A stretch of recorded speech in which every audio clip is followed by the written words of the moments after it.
Mantan pejabat pajak Rafael Alun Trisambodo akhirnya resmi ditahan sebagai tersangka setelah menjalani pemeriksaan di Komisi Pemberantasan Korupsi KPK hari Senin kemarin. Rafael dikenakan pasal korupsi dengan dugaan menerima gratifikasi saat menjabat di DJP Kementerian Keuangan pada periode 2011 hingga tahun 2023 dengan dana fantastis mencapai puluhan miliar rupiah.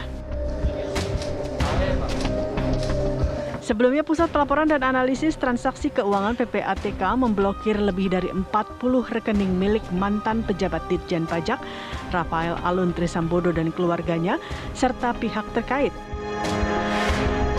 Dari informasi PPATK, rekening yang dibekukan terdiri dari rekening milik pribadi dan perusahaan atau badan hukum. PPATK mengungkap nilai mutasi dari rekening yang dibekukan mencapai setengah triliun rupiah.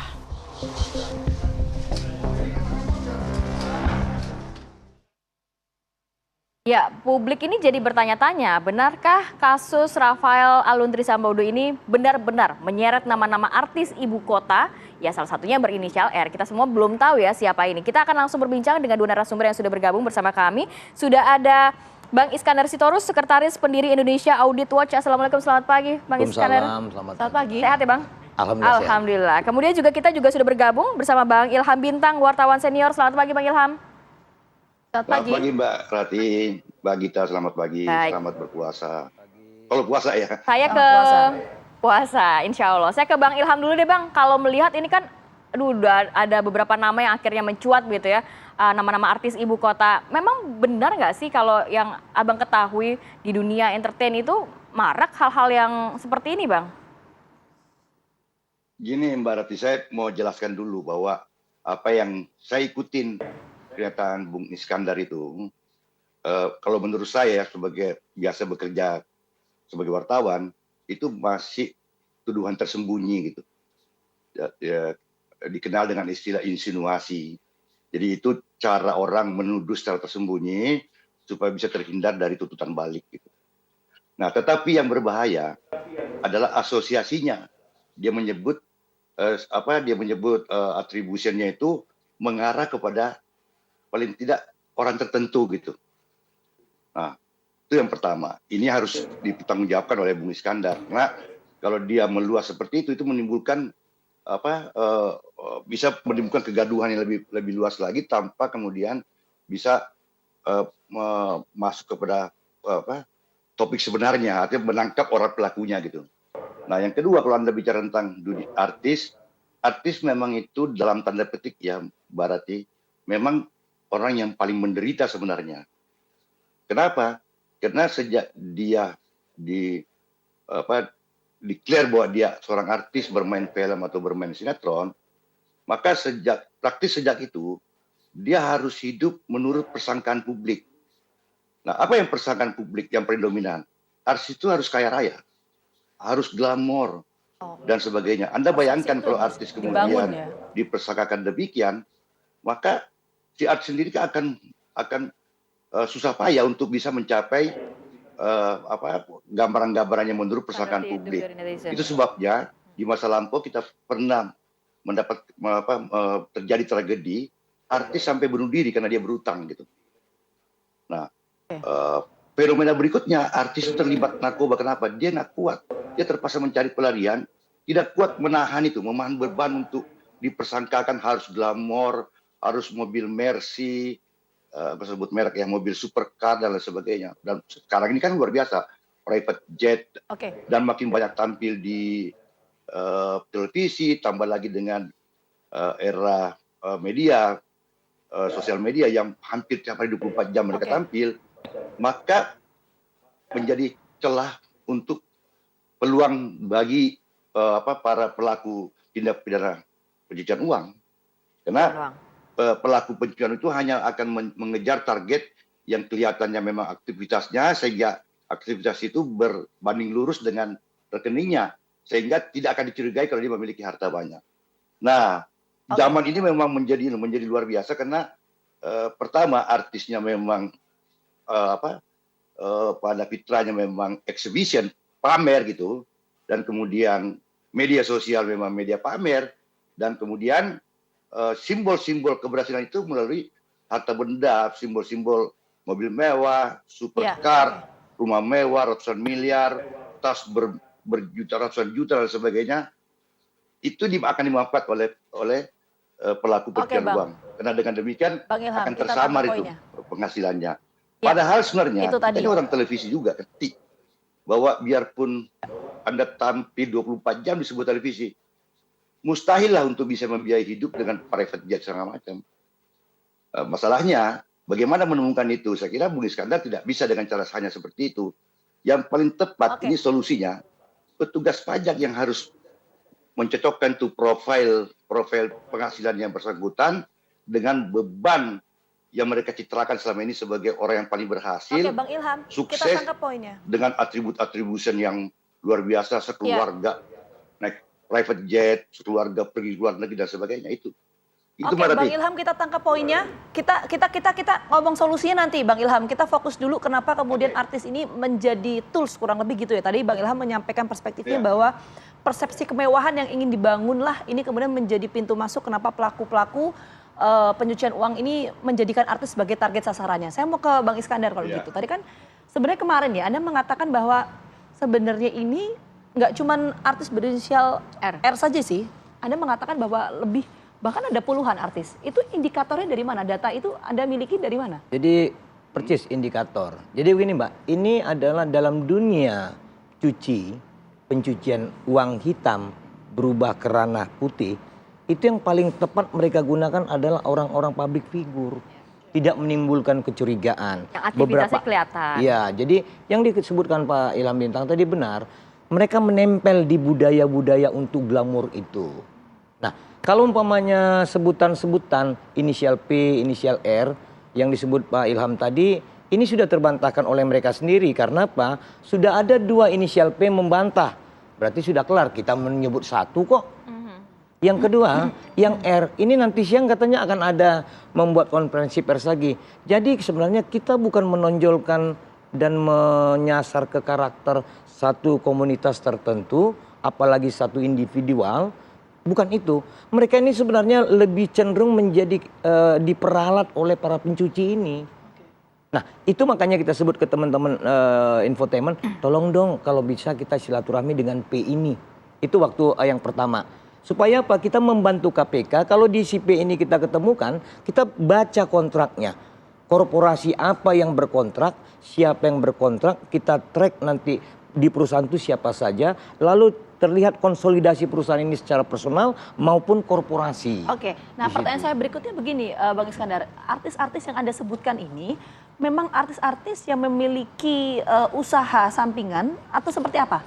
Dominan lebih banyak mereka digunakan jasanya untuk keartisannya, endorse-nya, kinerjanya. Segelintir saja yang menjadi operator.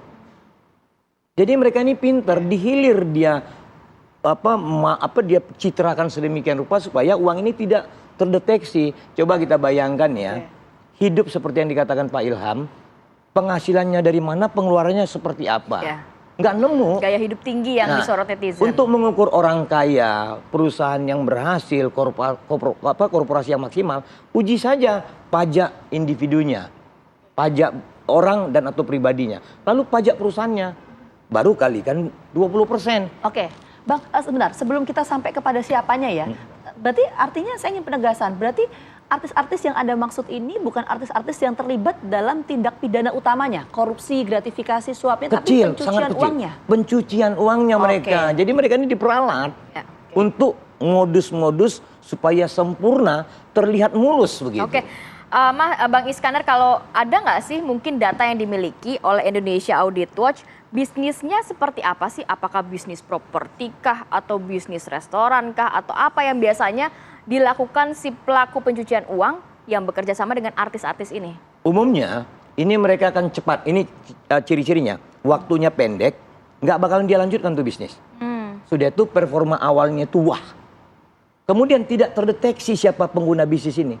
Karena mereka bukan bicara kinerja, mereka tidak bicara target untuk untung, mereka bicara dari area hitam pindah ke Ria Putih. Itu mereka nikmati. Tapi pastinya si artisnya tahu dong itu sebenarnya uang-uang yang dalam tanda kutip tidak halal gitu. Kalau terlibat dalam korporasi secara langsung, menjadi pengendali secara langsung dan rutin per hari, bisa jadi.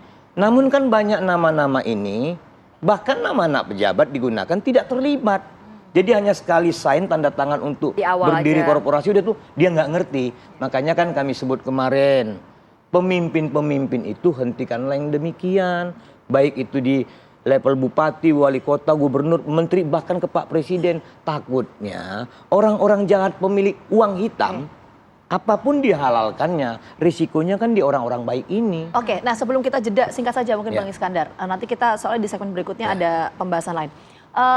Artis-artis yang Anda sebutkan itu memang mereka mengetahui secara sadar bahwa mereka ini digunakan dalam pencucian uang atau mereka tidak mengetahui? Atau Ada dua sebaliknya? pasif, aktif, pasif.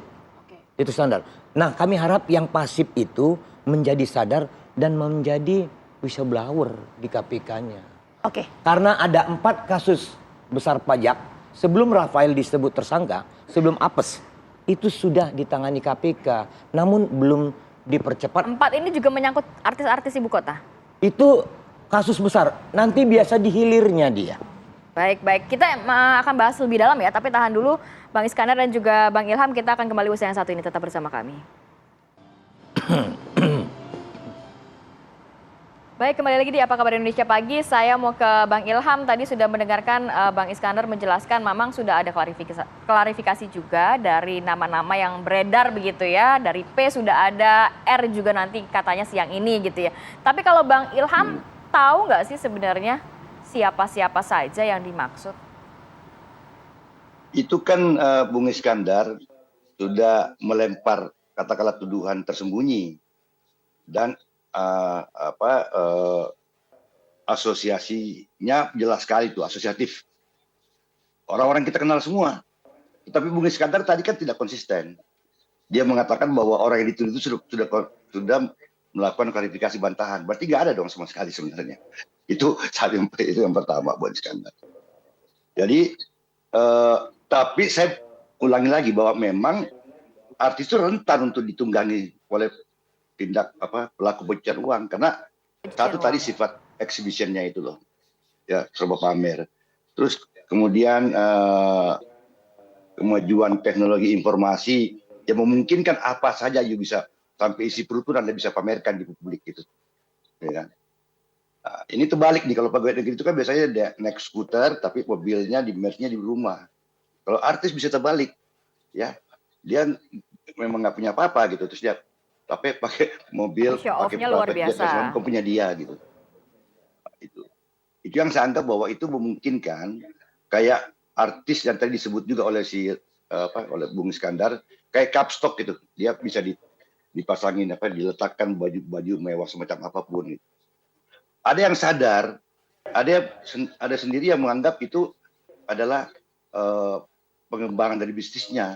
Tapi kita kan tahu bisnis itu jangankan di Indonesia ya, di Amerika saja di seluruh dunia itu 3 tahun ini terhenti, nggak ada pengembangan. Saya tadi menyebut bahwa dia artis itu akan sering muncul di TV, tapi itu tidak menggambarkan nilai penghasilannya. Sulit untuk menerima kenyataan bahwa penghasilan dari televisi itu biarpun dia main sinetron 24 jam satu hari satu malam itu tidak akan bisa mendukung biaya kehidupan mewahnya gitu Mbak. Nah ada beberapa orang saya tahu persis nama-nama orang itu disebut tapi kan Iskandar aja nggak berani apalagi saya menyebut nama itu Mbak. Tapi Oke, tapi setidaknya itu peran berarti. peran dari artis ini apa Bang Ilham? Apakah memang meskipun kita tidak menyebutkan nama spesifiknya ya, tapi apakah perannya ini memang sebagai operator yang melakukan dugaan pencucian uang atau sifatnya seperti apa? Ya, mungkin dia nggak sadar. Orang dimodalin kan, sama dengan misalnya ada artis, misalnya Mbak Rati artis, saya pengen mengenalkan saya punya produk gitu, saya suruh aja Mbak Rati untuk nyumbangin Investor biasa gitu ya Bang ya. Buku tabungan deposito misalnya 200 juta untuk pembantu, apalagi di bulan Ramadan, Mbak Rati dianggap religius, murah hati, dermawan, sumbang kepada pembantu, ini artis, misalnya artis terkenal ya, sumbang kepada 200 juta untuk bulan mudik dan sebagainya. Lalu kemudian ketika itu jadi heboh, itu kan viral di media-media. Dan muncullah bahwa tabungan itu ada di mana? Di bank yang ini gitu. Ya kan itu sama-sama untung dah, ya kan? Si yang endorse mereka untung. Kenapa? Karena dengan viralnya di berbagai media, termasuk media mainstream dan media sosial, itu nilainya bisa 40 kali lipat dibandingkan dengan sumbangan yang diberikan sama dia. Nah itu salah satu model Mbak Rati. Ya, baik. Saya mau ke Bang Iskandar, tapi histori di Indonesia sendiri sudah ada belum sih memang artis yang sampai terseret gara-gara TPPU ini? Apa memang harus sanksinya seperti itu? Biar tidak ada lagi kasus jadi seperti begini, ini. kalau TPPU-nya kan banyak kasus. Bupati ketangkep, selebriti sana nerima mobil disuruh kembali. Yang repot kan kalau kasusnya 5 tahun lalu dibuktikan KPK sekarang mobilnya udah nggak ada, wujudnya nggak ada, kan kasihan juga si selebriti itu. Jadi tujuan kita ini bukan kepada komunitas selebritinya, tapi kepada sumber ini. Tapi kita harus pintu masuknya menggunakan mereka. Yang repotnya kan baperan ini. Namanya 3 suku kata, 4 suku kata. Padahal kami menyebut inisial 1 huruf. Hebohnya kemana-mana. Dilalah seperti P. Kami sebut P, langsung 2 orang klarifikasi, ya udah selesai. Lawang kami nyebut P-nya 1 orang, yang klarifikasi 2, kan udah selesai. Nah ini juga demikian, kami sebut R1, tapi nanti yang klarifikasi ada 3 nama R, ya udah kelar. Oke, tapi harus dipastikan dulu, tadi kan Bang Ilham juga menanyakan, yang Anda maksud itu tapi betul adanya. Data itu ada bahwa yang inisial R itu memang kalau berbicara tentang dalam dugaan pencucian uang, kan tidak saklek nama, ini urutan aliran. Ini balik lagi nanti ke dalam, singgah dulu ke Mauritius, singgah dulu ke Virgin Island, balik lagi korporasinya. Seakan-akan kalau ini gimana ya, kayak nyusun puzzle atau melihat ukuran benang, itu di mana warna benang dicocokkan. Ini butuh memang ketelitian, tapi percayalah mudah seperti kata para ahli tindak pidana pencucian uang kayak Bu Yenti, mudah ini gitu. Nggak susah, cuman dibutuhkan ketelitian. Karena sudah ada 4 kasus pajak besar di KPK, Rafael ini menjadi penyempurna. Ini kuncinya Rafael. Rafael ini adalah kunci kotak Pandora. Kotaknya udah ada di KPK gitu loh Mbak. Nah R itu yang Anda maksud inisial-inisial itu perorangan atau korporasi? Itu kan 2 hal yang berbeda soalnya. Betul. Yang Yang tadi kita sebut perorangan menjadi korporasi, di dalam korporasi ada perorangan. Ini dia kan menjadi seperti itu. Terus yang gerakan siapa? Bisa individu, bisa korporasi. Bang Iskandar, tapi mungkin penasaran juga seberapa valid data yang Anda miliki, Bang? Soalnya kan ini menyangkut nama-nama orang artis terkenal di Indonesia. Saya sederhanakan, kami tidak menyangkut nama-nama orang. Kami menyangkut penggalan-penggalan nama yang inisial. Keren bukan? Karena apa? Kalau KPK menangkap orang atau polisi, itu namanya abdi bangsa Indonesia. Namanya abdi bangsa Indonesia. KPK atau polisi menyebut, kami telah menangkap, menetapkan tersangka Abi sebagai tersangka. Kalau Indonesian Audit Watch menetapkan begini, kami sampaikan berdasarkan analitatif, tersasar, target adalah A. KPK punya nggak data ini? Seperti yang kita sudah sampaikan ke KPK, dokumen itu jangankan ke KPK. Umumnya ke media, pimpinan produser kita kasih kok, tapi dengan catatan rahasia. Kan itu hak publik. Itu sebenarnya data itu ada di tengah-tengah publik begitu. Baik, terima kasih banyak ya. Bang Iskandar. Terima kasih Mbak, terima kasih para pemirsa. Sudah berbagi informasi dan waktunya pada pagi hari ini. Sehat selalu, Assalamualaikum. Waalaikumsalam. Waalaikumsalam. Oke, diskusi tadi sekaligus mengakhiri perjumpaan kita di Apa Kabar Indonesia Pagi hari ini. Jangan lupa saksikan Apa Kabar Indonesia Pagi besok 6:30 pagi ya. Akhir kata, saya Gina Vita. Saya Kamarati Kusuma, pamit undur diri. Terima kasih dan sampai jumpa.